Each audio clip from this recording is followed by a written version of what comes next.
Welcome to virtual OChem class. Like in a regular class, I did want to go ahead and do some quick announcements. I want to remind you of your review session time. So depending what time you're watching this video, there's a review session Tuesday from 5:30 to 7 in ladder 2, and a review session on Sunday from 5 to 6:30 in ladder 102. Assignment 6 is due Friday. It is connect only, so it does not have a written portion, just a connect portion. And that's to give you one last chance to try out some of these concepts before your exam 3, which is on Monday. So last time we were talking about some reactions of ketones and aldehydes, and we saw that ketones can form acetals.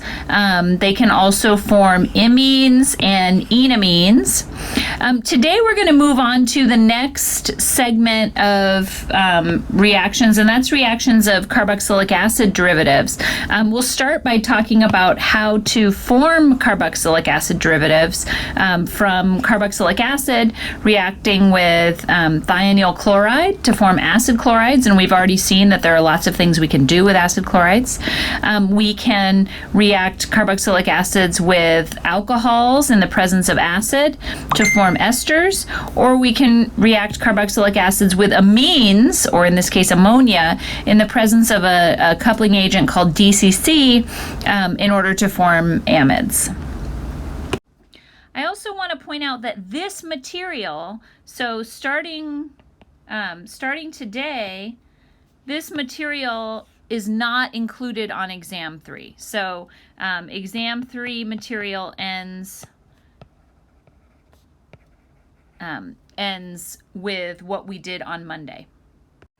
So let's start out by drawing the resonance structures for each of these carboxylic acid derivatives. If we look at the amide, we can see that we have a lone pair adjacent to the pi bond here. And so in other words, I would expect this nitrogen, because it is vinylic, I would expect this lone pair to be in a p orbital and for this nitrogen to be sp2 hybridized. The same I would expect to be true of this oxygen and even this chlorine. So let's go ahead and draw those lone pairs in as well. So if I showed that lone pair participating in resonance, I would get a resonance structure that looks like this. I would put a positive charge on the nitrogen, I'd get a negative charge on this oxygen. Okay. Similarly here, I could show an analogous resonance structure for the ester.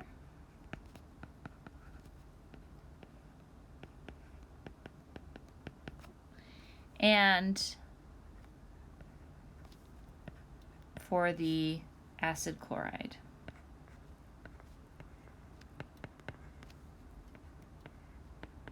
Okay.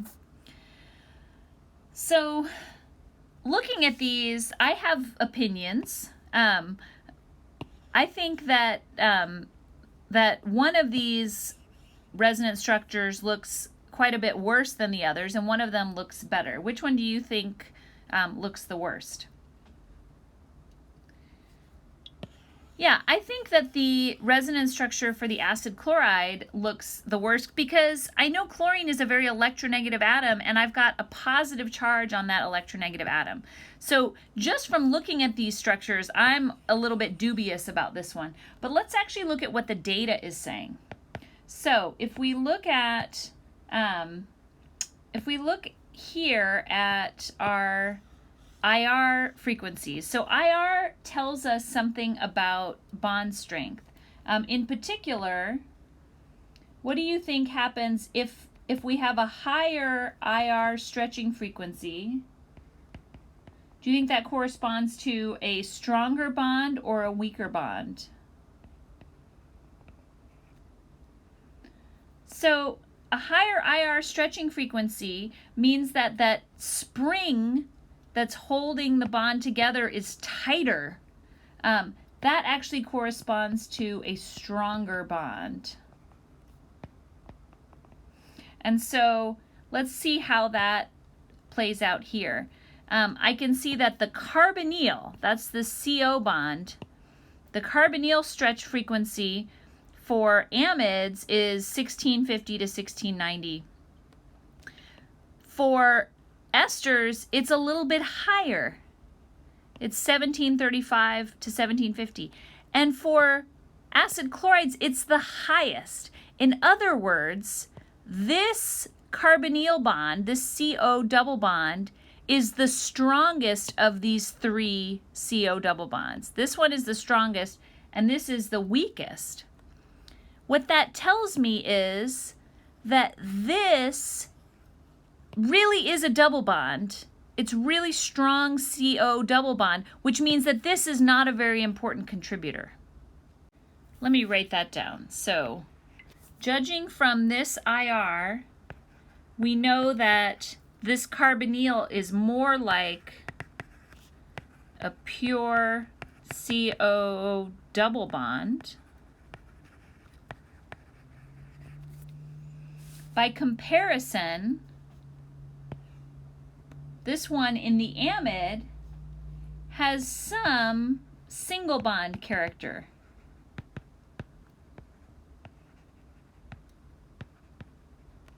I could represent that like this, where I've got this CO single bond and a part of a double bond, right? What that tells me again is that this resonance structure is probably not a significant contributor.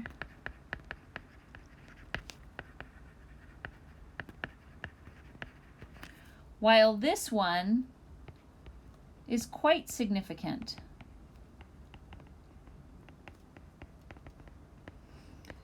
So much so that it makes this CO double bond quite a bit weaker and more like a single bond than a pure double bond. Okay. Another place I can see this is in the length of the single bonds. So if we look at the carbon-nitrogen bond here, it has a bond length of 1.36 angstrom compared to if it didn't have the carbonyl here, it would have a bond length of 1.47. So this is a tenth of an angstrom, more than a tenth of an angstrom shorter by being next to this carbonyl. Same thing here. This CO bond is 1.36 angstroms long. In an in an ether, this CO bond would be 1.43 angstroms long. So this CO bond is quite a bit shorter than this CO bond. That is further evidence that these resonance structures are important because these CN and CO bonds are short like double bonds. So in other words, these both have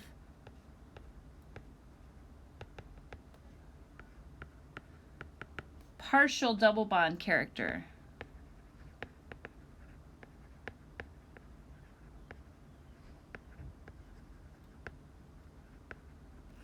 By comparison, this CCl bond is roughly the same length as it would be in just a simple alkyl halide.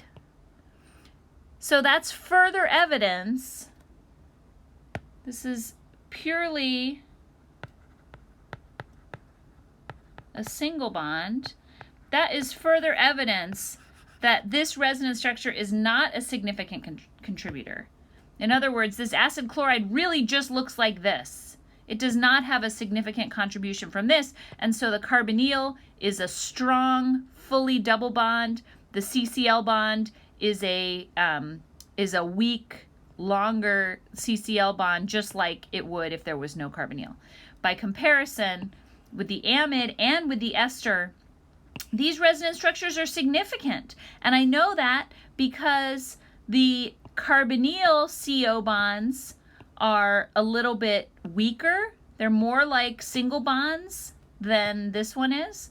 And the CN and CO bonds here are a little bit shorter and stronger like they have some partial double bond character. So the next question was asking, why don't carboxylic acids just undergo a substitution like this? Why can't I just have this chloride ion attack here and then ultimately kick off OH minus as a leaving group? So there's a couple ways that I could think about this. One is if I think about the quality of the leaving group. I know that chloride ion is a really good leaving group, and that's because it's a really weak base, right? By comparison, hydroxide ion is not a great leaving group. At best, I'll say it's a mediocre leaving group. I might even call it a bad leaving group. And I know that because it's a strong base.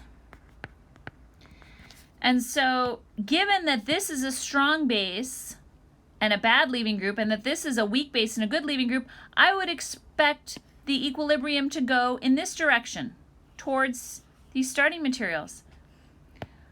I could also think about it in terms of the stability of these guys. I know that acid chlorides are super unstable / reactive.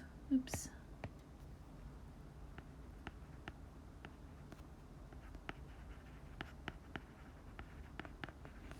While a carboxylic acid, by comparison, would be more stable. And so, for both of these reasons, I think the unstable, strong base, crappy leaving group are going to tend to go in this direction to something that's more stable, a weaker base, a good leaving group. Okay, so that's not going to work. If I want to make an acid chloride, this is not the way to do it. Here's an alternative way to accomplish this. And let's go ahead and draw the curved arrows to show that. So if I look from here to here, I can try to figure out, let's see, it looks like I'm forming a new bond here to that sulfur from the oxygen, and this chlorine is leaving. So if I was going to try to represent this with curved arrows, I would show that lone pair on the oxygen attacking the sulfur and then kicking off the chlorine like that. Okay. Now, when I look, let's see, that gets me this new bond and this chlorine. Now, if I look over here, it looks like this hydrogen has gone away. So I'm going to go ahead and show this chlorine grabbing that hydrogen. This could then kick off HCl. So this must be a different Cl minus here that comes in. Now looking from here to here, I've got a new bond from the chlorine to this carbon, and it looks like my pi bond here has gone onto the oxygen. So let's show that with curved arrows. This is going to attack here. These pi electrons going to go up onto the oxygen. Okay, that gets me here. And then, let's see, it looks like I'm going to end up with the acid chloride. So these pi electrons are going to come back down. And then I end up with SO2 and with Cl minus. So let's try and draw that. Here, these will come back down. Cl minus is going to leave in order to get me that Cl minus here, and then I get SO2, so I think these bonds must leave and go over here. Okay. So why, and let me back up as well and point out that this is not a mechanism I expect you to memorize. I just wanted you to sort of be able to deduce and show you that you could deduce how the curved arrows go just by knowing what the intermediates are.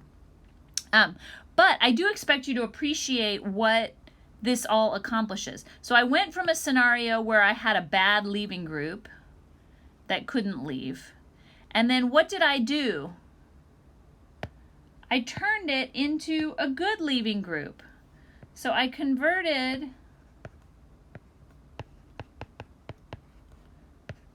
OH minus, which I said was a poor leaving group, to what are my leaving groups here?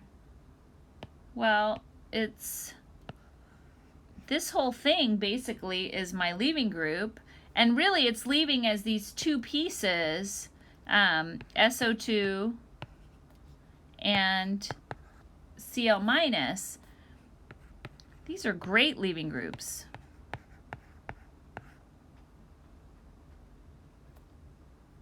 Okay. And in the process now, I've made my acid chloride. Okay, so the next question asks, why don't carboxylic acids undergo substitution reactions with strong bases like amines and alkoxide ions? Okay, so if we look in this case, we can't explain it based on leaving group ability because actually water is a better leaving group than ammonium ion, or hydroxide ion is even a better leaving group than alkoxide ion. So that doesn't quite explain it. What does happen though is if I've got a strong base, remember that carboxylic acids are acidic. And so if I have a strong base like an amine, the much faster reaction that's going to happen is an acid-base reaction. And what I'm going to get instead is the conjugate acid of my in this case ammonia, and the conjugate base of my carboxylic acid. Similarly, if I reacted a carboxylic acid with alkoxide ion, I would expect the alkoxide ion to undergo an acid-base reaction, and I would get the alcohol plus the conjugate base of the carboxylic acid. Okay? So just summarizing, the acid-base reaction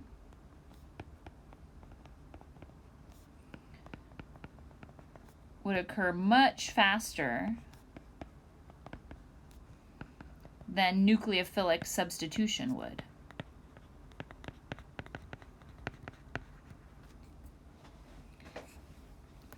Now that said, it is true that I can force that top reaction.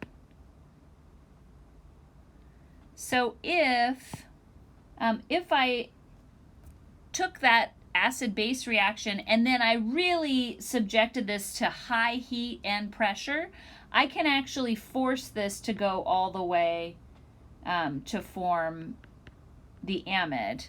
But it's going to take some pretty intense conditions, and if I have anything else in my molecule that might, be susceptible to those conditions, I might damage other functional groups in the molecule. So it's not ideal. What we can do instead is use this molecule DCC.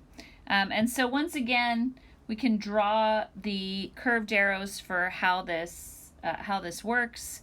I can see if I look from here to here, I must be forming a new bond here, and it looks like that nitrogen is getting an extra lone pair and negative charge. So let's go ahead and show that.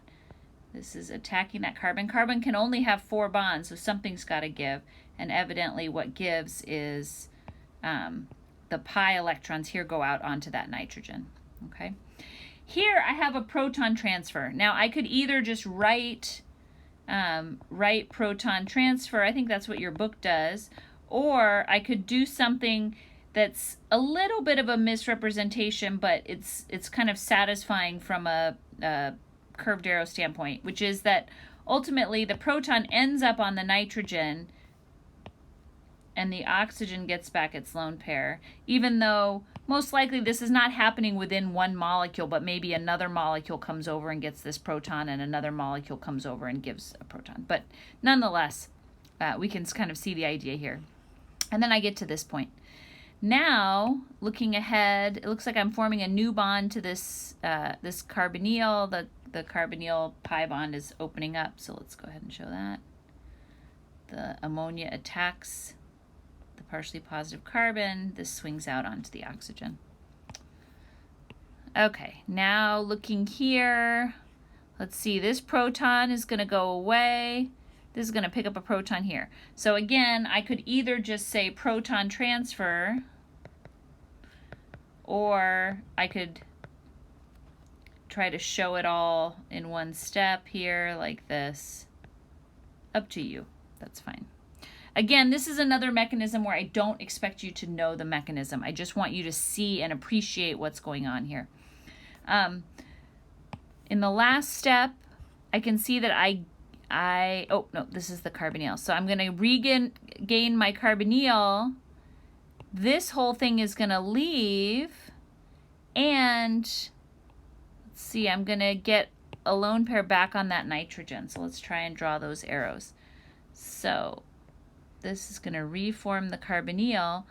This is leaving with its electrons and reforming the carbonyl. These electrons are going out onto that nitrogen. Okay, and that gets me to this. And importantly, it also gets me to my product, which is the amide. So what happened here? What was I able to do? Well, once again, I converted OH minus into something else. I converted it into a better leaving group, and importantly, a leaving group that has no acidic hydrogens, because that was the problem. That was the primary problem up here, was that I was losing a proton. Let's highlight what that leaving group was. It was this whole thing became my leaving group. Okay, lastly, we're asked to propose another way to make esters. So we can't make an ester by reacting carboxylic acid with an alkoxide base. But we could do it in some indirect ways. For example, we've just learned in your reading for today that I can take a carboxylic acid, react it with thionyl chloride, and get the acid chloride. Now the acid chloride is great because I can react that with an alkoxide, or frankly even with the alcohol. That's how reactive the acid chloride is. And if I do that, I will get an ester. By the way, this same method would work if I did want to make the amide. I know this question wasn't asking about the amide, but I could react that acid chloride with ammonia and get the amide. So that's another handy reaction there. Okay, another thing I could do is I could take the carboxylic acid and I could react it with the alcohol in the presence of acid. This is called a Fischer esterification.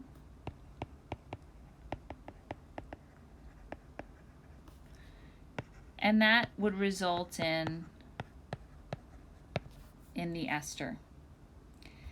Incidentally, if I wanted to go the other direction and go from the ester to the carboxylic acid, I could just use water and acid. So I could use Le Chatelier's principle. If I dump in a bunch of water, it's going to favor this side. If I dump in a bunch of alcohol, it's going to favor this side.